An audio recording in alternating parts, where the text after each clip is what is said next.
el cristianismo y el islam. Y voy a hablar de ello en una perspectiva histórica, viendo lo que ha sido en la historia general europea. El islam tiene un origen muy claro, es un origen muy directamente personal, es Mahoma, es la obra de Mahoma. Para orientarlos a ustedes, quizá que vale la pena señalar que es casi exactamente coetáneo de San Isidoro de Sevilla. San Isidoro fue una figura inmensa en la Edad Media. A mí me sorprendió en descubrir que se conservaban 2000 códices de la obra de San Isidoro al final de la Edad Media. Tuvo un influjo extraordinario. Fue una gran figura del cristianismo. Es exactamente, casi exactamente coetáneo Mahoma, nacido a mediados del siglo VI y que muere, me parece, hacia el año 630. Era, como saben ustedes, árabe. Y repito, el Islam es una creación en gran parte personal. A veces he dicho que el Islam ha sido una herejía judeo-cristiana, del judaísmo y del cristianismo. Son tres religiones monoteístas, más próximo evidentemente al judaísmo que al cristianismo, por varias razones. Se ha dicho también que son las tres religiones del libro. En alguna medida es verdad, pero no es muy exacto, porque el libro, la Biblia no es el libro, son los libros. Son una multitud de libros escritos por muy diversas personas a lo largo de varios siglos. Por otra parte, el Corán, el libro sagrado del Islam, es un libro unitario, breve, relativamente breve, y que representa no solamente una versión de la creencia religiosa, sino un código de conducta, una regulación de la conducta hasta en detalles muy cotidianos. Esto es interesante. En definitiva, tiene como libro el Nuevo Testamento. El Nuevo Testamento es un libro escrito por varios autores, pero en una época bastante próxima, toda ella, escrito en griego. Insisto en esto porque el Antiguo Testamento está escrito en hebreo casi todo, el Corán en árabe, hasta el punto de que se considera que el árabe es la lengua coránica. Lo demás son dialectos con grandes diferencias, con los cuales se entienden bien los diferentes países que los hablan, y el modelo, el símbolo de lo que es el árabe es justamente el árabe coránico. Pero además hay un hecho importante, y es que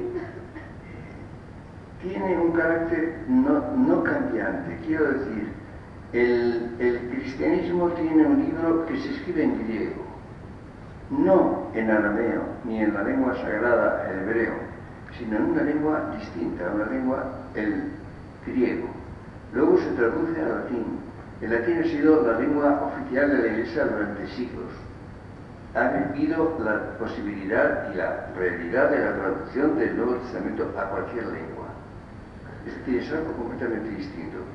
Por tanto, al decir religiones del libro, es verdad en un sentido. Lo que es cierto es que son tres religiones monoteístas. Más próximo el Islam al judaísmo porque es resueltamente antitrinitario. La formulación del Corán precisamente dice: no hay más Dios que Alá, no es hijo ni padre ni tiene semejante. Es decir, hay una negación del politeísmo anterior a Mahoma, en lo que se llamaba el tiempo de ignorancia, decían los musulmanes, pero evidentemente hay una gran diferencia con la actitud cristiana. Por supuesto, es enteramente ajeno al Islam la idea de encarnación, la idea de una persona de la Trinidad que se hace hombre. Por supuesto, tiene algo.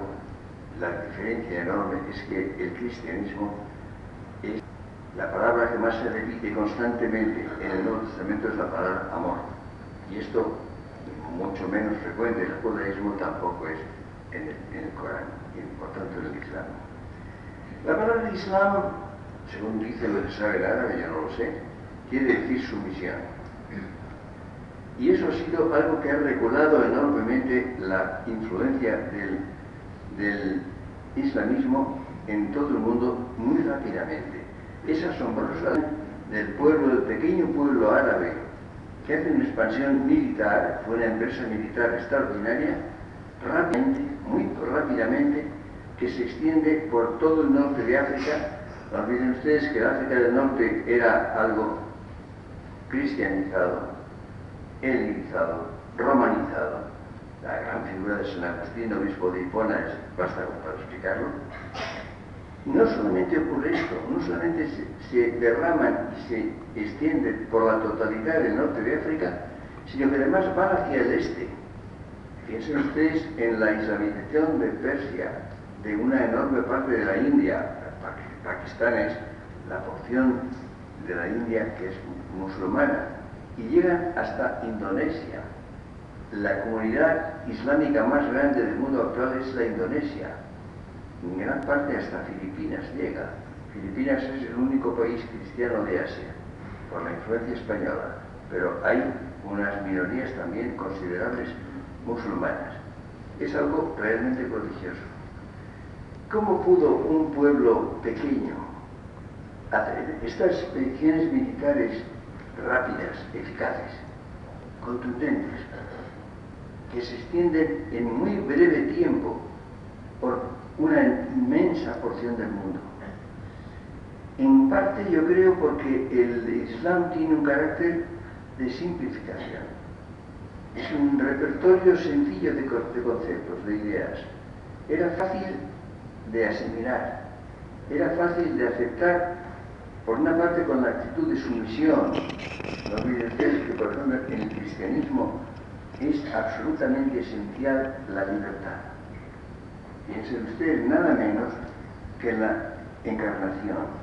El ángel Gabriel anuncia a María que va a ser, le pide autorización, le pide que lo acepte, ser madre de Dios, Theotokos, dicen en griego. Esto no existe en otros lugares. Yo he dicho a veces que el hombre, para el cristiano, creado a imagen y semejanza de Dios, como Dios es amor, eso que dice el cristianismo cuando se formaliza, no tiene más sentido que ser criatura amorosa. Todo lo de inteligente, racional, todo esto es cierto, pero es secundario. El hombre es primariamente para el cristiano criatura amorosa.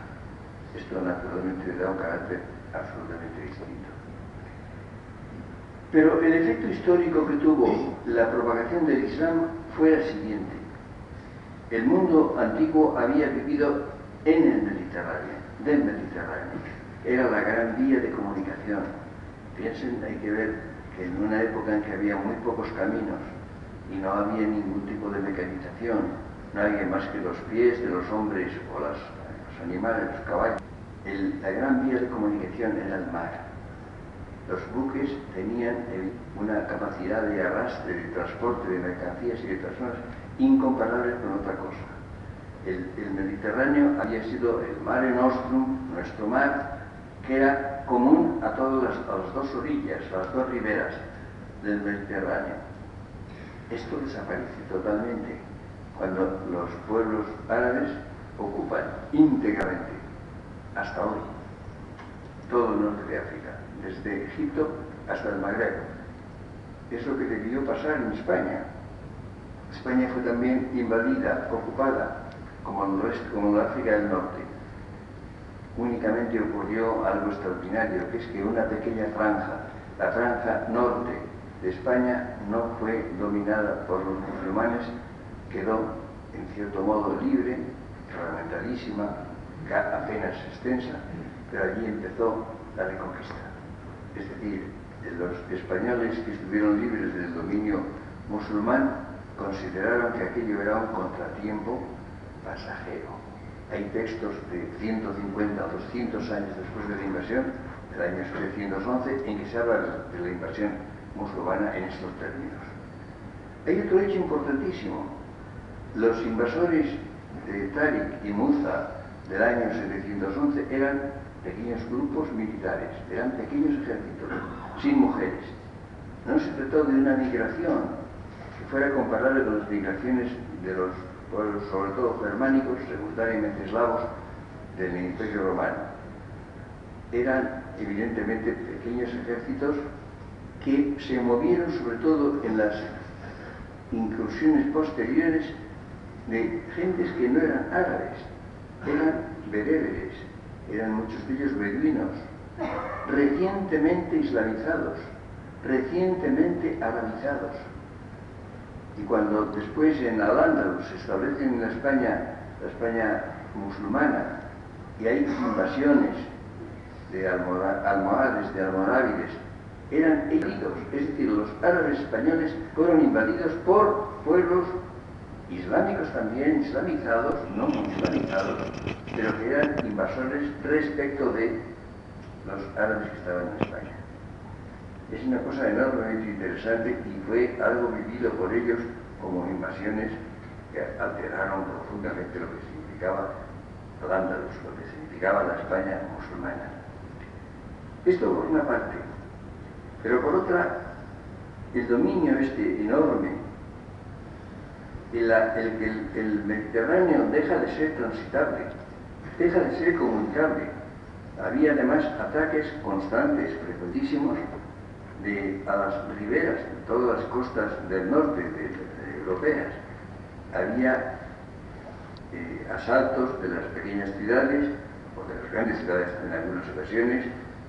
La navegación era interrumpida, piensen ustedes en lo que le ocurre a Cervantes cuando después de tantos años de luchar en tierra y en mar, desde Lepanto en Italia, cuando vuelve a España y es apresado por corsarios su barco y tiene 5 años de cautiverio, 5 años en Argel. Esta es la situación. Es decir, deja de ser comunicante el Mediterráneo, deja de ser la gran vía, la gran área de convivencia del mundo antiguo. Esto es un cambio radical, cuya importancia es inmensa.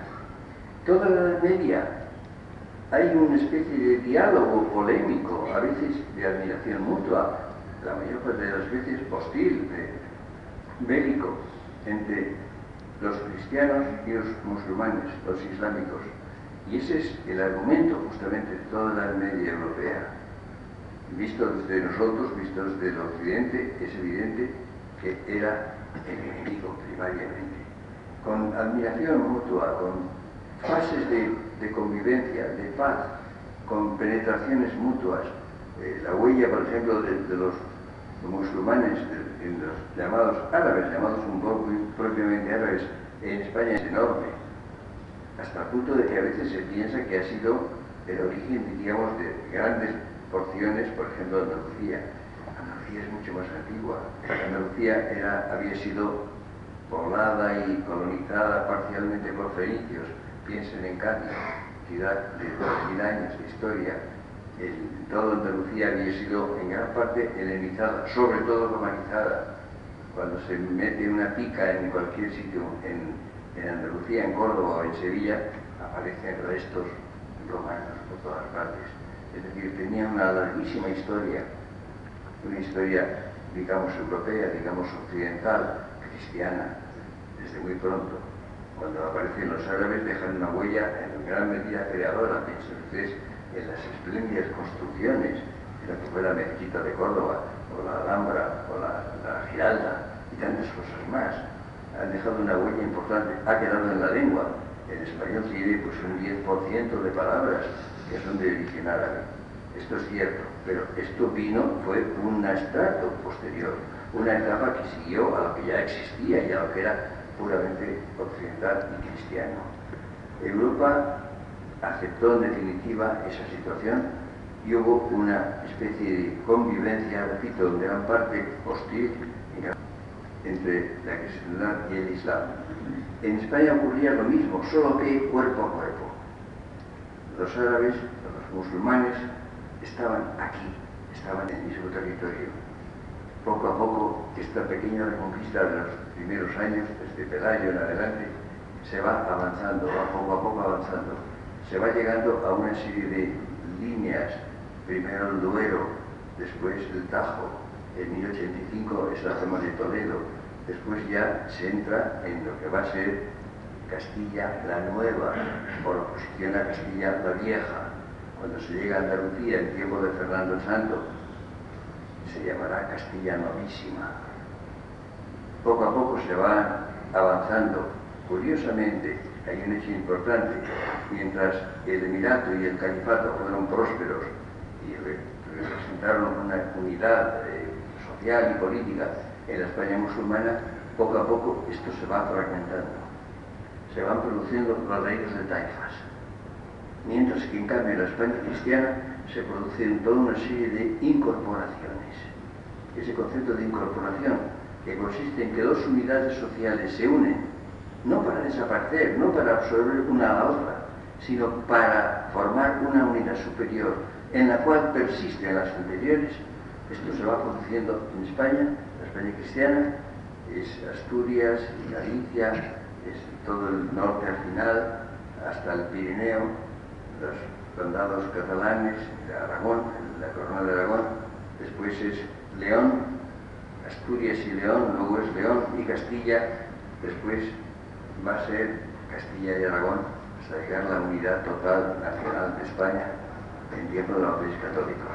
Es curioso ver cómo la organización de las incorporaciones, que va uniendo justamente los fragmentos de una realidad que era la monarquía visigótica, que se quiere restablecer, lleva al triunfo, lleva a la unidad, al poderío, mientras que en cambio la división que ocurre en la España musulmana lleva a los reinos de taifas y finalmente a la destrucción del poderío musulmán en España y en Europa, por tanto, en tiempo de los Reyes Católicos. El año 1492 significa el final de todo esto. Pero ocurre que, a pesar de que esto ha ocurrido y el poderío musulmán en Europa ha desaparecido, al desaparecer en España, ocurre que desde un poco antes ha habido otro enorme movimiento histórico, islámico también, pero no árabe, que es los turcos. El año 1453 los turcos toman Constantinopla, la antigua Bizancio. Y este momento, que se considera como el comienzo de la Edad Moderna, precisamente, hace que el poderío musulmán se desplace a las manos de los turcos. El gran comendador de los creyentes es el sultán de Turquía. Es el que manda en el Mediterráneo. Es el que ejerce su poderío enorme, el que tendrá una derrota importante en Lepanto en el siglo XVI, pero es desde entonces lo más importante. Son los turcos los que se convierten en una amenaza. Los turcos no tenían nada que ver con los árabes, no son un pueblo. Tienen una lengua absolutamente independiente y distante de árabe. En definitiva, los turcos han usado hasta nuestro tiempo el alfabeto árabe. Nada con la lengua turca. En nuestro siglo, en el año 1920 y tantos, lo recuerdo muy bien, el Mustafa Kemal, que luego se llamó Kemal Atatürk, el Gazi, el victorioso, trata de hacer la modernización de Turquía. Elimina el sultanato, hace que el turco se escriba con caracteres latinos, que tampoco tienen nada que ver con la lengua originaria, con la lengua turca, y realiza una transformación enorme. Porque podemos decir que el problema para el cristianismo en la Edad Media es los árabes. Los árabes y los arabizados. Insisto mucho en esto. La mayor parte de los que son llamados árabes no eran árabes, eran bereberes, casi todos ellos, o, naturalmente, los habitantes de las partes orientales del viejo continente. Repito, hasta la enorme comunidad que hoy es Indonesia. Pero en la Edad Moderna no. En la Edad Moderna son los turcos. Son los que se convierten en una amenaza para Europa. Detenidos momentáneamente el año 1571 en Lepanto. La más grande ocasión que vivieron los siglos pasados los presentes ni esperan ver los venideros. Dijo Cervantes que siempre se alegró de haber combatido en Lepanto, de haber sufrido heridas en el pecho y en el brazo, de haber sido participante de algo que para él fue un timbre de gloria, lo que consideró lo culminante de su vida. Pero son los turcos, son los que están amenazando a Viena, los que ocupan luego toda la Europa oriental. No olviden ustedes la huella enorme que ha dejado Turquía en los países del este de Europa, en Bosnia, en Grecia, Macedonia, en toda la zona oriental de Europa. Es decir, pues se convierten en la gran potencia musulmana, la gran potencia islámica de la edad moderna, desde mediados del siglo XV en adelante. Pero que no ha sido algo capital, algo decisivo. Ha habido, por tanto, una diferencia fundamental, una diferencia religiosa, pero no solo religiosa, sino lingüística, literaria, de estilo de vida. Los árabes fueron fecundos al contacto de otras culturas, entran en contacto con la cultura persa, a través de ella con la cultura griega. Es evidente, por ejemplo, el conocimiento de la filosofía árabe, aquí les han hablado ustedes de ella. Es evidente, por ejemplo, que representó un comentario, una glosa de Aristóteles. En el caso, por ejemplo, de Averroes, fundamentalmente, Averroes, que el gran comento feo, dice Dante, que hizo el gran comentario de Aristóteles. No de modo creador, evidentemente, pero sí de un transmisor. La filosofía griega se difundió en Europa muy en parte a través de los árabes. En la escuela de traductores de Toledo se traducían al latín o al romance y de ahí pasaban el latín al resto de Europa. No olviden ustedes, por ejemplo, que Santo Tomás de Aquino, la gran figura del siglo XIII, que evidentemente considera a Aristóteles como el filósofo, lo llama siempre el filósofo, no lo pudo leer en griego. Lo leyó en la traducción de Guillermo de Berbeke, no sabía griego. Y esto en gran parte vino a través de los árabes, en gran parte de la escuela de traductores de Toledo, que fueron un fenómeno de asimilación, de transmisión, de innovación, una innovación relativa, porque los países islámicos han tenido cierta propensión a un estancamiento, a una fijación. Si ustedes comparan lo que ha sido la cultura cristiana, la cultura de los países cristianos, su evolución constante, el cambio enorme de ideas, de creencias, de estilos artísticos, de estilos literarios, de ideas filosóficas, con la relativa inmovilidad del mundo islámico, es un contraste absolutamente decisivo. Yo creo que en gran parte se ha debido a ese factor que he nombrado ya, el factor de simplificación. Parece que el árabe, yo no sé árabe, pero todos lo han estudiado, dicen lo mismo, es una lengua fácil de aprender, es más fácil. Personas que estudiaron árabe muy bien, lo aprendieron con el gran Asim Palacios, que ha sido el mayor arabista que hemos tenido en España, que sabían leer y traducir el árabe y que al cabo de unos años lo han ignorado totalmente. No son capaces ni de leer un texto. El griego, por ejemplo, la mayor parte de la gente que no se ha dedicado a trabajar en griego lo tiene oxidado. Evidentemente no está fresco, no lo recuerdan bien, pero evidentemente es una lengua que no les es ajena, de la cual conservan mucho, más o menos, pero mucho. Con el árabe no ocurre lo mismo. ¿Por qué? Quizá por su simplicidad, por su cierta facilidad de aprender, porque se llega a leer y dominar y traducir fácilmente, sobre todo porque no tiene conexiones con el resto. Es evidente que la cultura occidental, la cultura cristiana, se ha nutrido de Grecia totalmente, y por tanto todo lo que sabemos, lo que pensamos, lo que decimos en literatura, en filosofía, en arte, viene de Grecia. Entonces hay conexiones constantes que no se pueden perder con lo griego. Con el árabe no, resulta que una de dos o se domina, se conoce, se ha explorado, se ha mantenido vivo o se separa, se desprende del conjunto de la vida de los que lo han estudiado y ya no sabe gran cosa. Esto por lo que se refiere al argumento que ha sido decisivo. No se entiende la historia occidental, la historia de Europa concretamente, sin el diálogo polémico con el Islam. Ha habido evidentemente una tentación de tomarlo simplemente como enemigo. Esto ha sido un hecho concreto y muy importante, enormemente. Es evidente que ha sido durante siglos una gran amenaza. Al cabo del tiempo ha quedado, en cierto modo, retrasado. Es evidente que la gran cultura, piensen ustedes en la cultura científica y la cultura técnica, es occidental. Procede del mundo que llamamos cristiano. Digo llamamos cristiano, aunque eso no se dice nunca. Hace ya mucho tiempo yo publiqué un artículo titulado Países cristianos, países islámicos. Ocurre lo siguiente: ningún país se llama cristiano.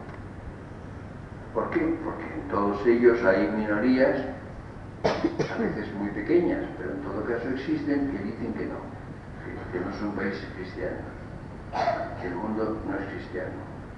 Los países musulmanes se consideran islámicos, todos ellos son islámicos, o yo no sé cómo son, no sé qué grado de religiosidad tienen, no sé qué grado de autenticidad, de verdadera creencia tienen, o no, pero nadie consciente que no se diga que son países islámicos, lo cual ha establecido en el mundo occidental una diferencia muy considerable y que conviene tener en cuenta.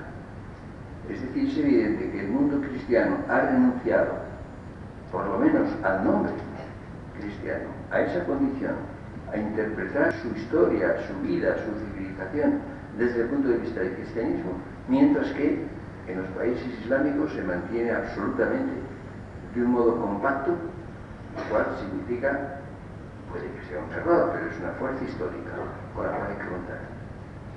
Entonces nos encontramos con el hecho de que en el mundo actual el número de musulmanes es muy grande, es enorme, no sé cuántos, no me fío mucho de las estadísticas, pero son muchos cientos de millones.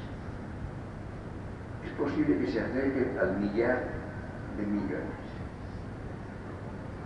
Y representan evidentemente una fuerza considerable, principalmente por esa simplificación, por esa coherencia, por la conexión que hay entre el elemento propiamente religioso y el elemento, diríamos, social, histórico, político, que es mucho más perceptible y es mucho más importante en el mundo actual.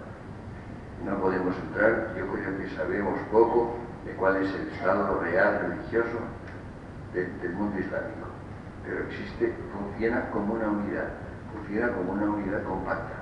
Y esto le da evidentemente un grado de realidad no probablemente religiosa, no propiamente religiosa, pero sí histórica y social y por tanto a última hora política.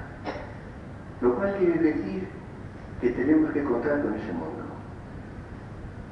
Por lo pronto para entenderlo, por lo pronto para valorarlo, para ver en qué consiste, para ver cuáles son sus valores, cuáles pueden ser sus aportaciones, para ver cuáles son sus amenazas, cuáles son los riesgos que significan para el resto del mundo.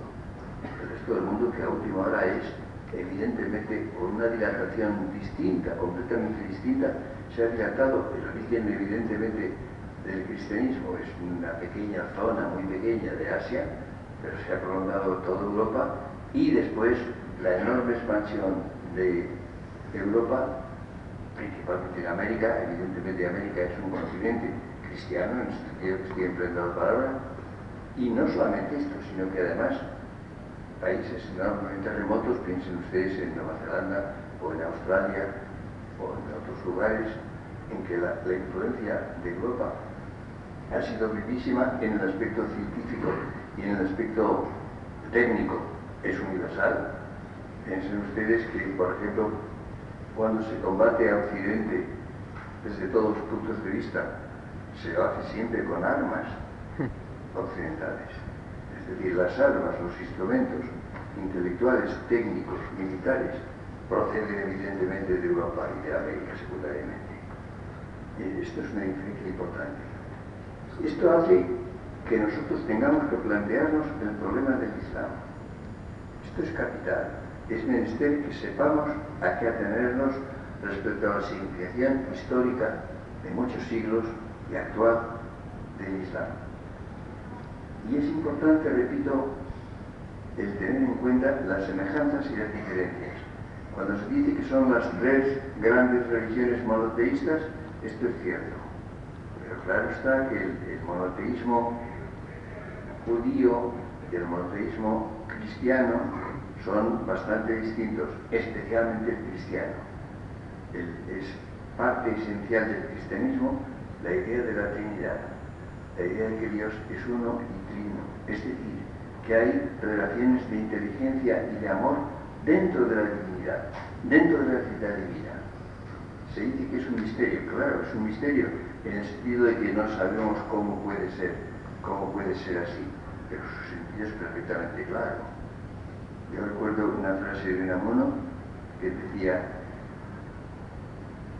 una persona aislada deja de serlo, porque si no ama, no es persona. Esto es fundamental. Esto es la idea que está en el núcleo mismo fundamental del cristianismo. La idea de que el hombre ha sido creado a imagen y semejanza de Dios. Esto está en el Antiguo Testamento, naturalmente, pero es que el cristianismo añade que Dios es amor. Idea que evidentemente no aparece con este relieve ni en el judaísmo ni en el cristianismo. Por tanto, el punto de vista que ha dominado en Occidente, que ha dominado con muchas fases, con muchas tendencias, con un grado enteramente variable de fidelidad a esto, de fe real, de creencia, a esto es variadísimo. Evidentemente no podemos decir, ciertamente no podemos decir, que los hombres del mundo occidental, europeos, americanos y otros más, son cristianos. Los hombres no. El mundo sí. Lo importante es que los hombres sean cristianos, no que lo sea el mundo. Que el mundo no lo sea no tiene importancia, no tiene realmente importancia, pero históricamente sí, socialmente sí.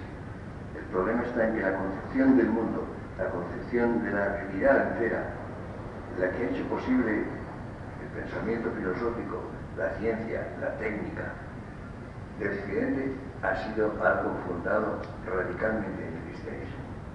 Y esto es un hecho histórico incontrovertible, que deja a salvo la participación individual, personal de cada uno en esto.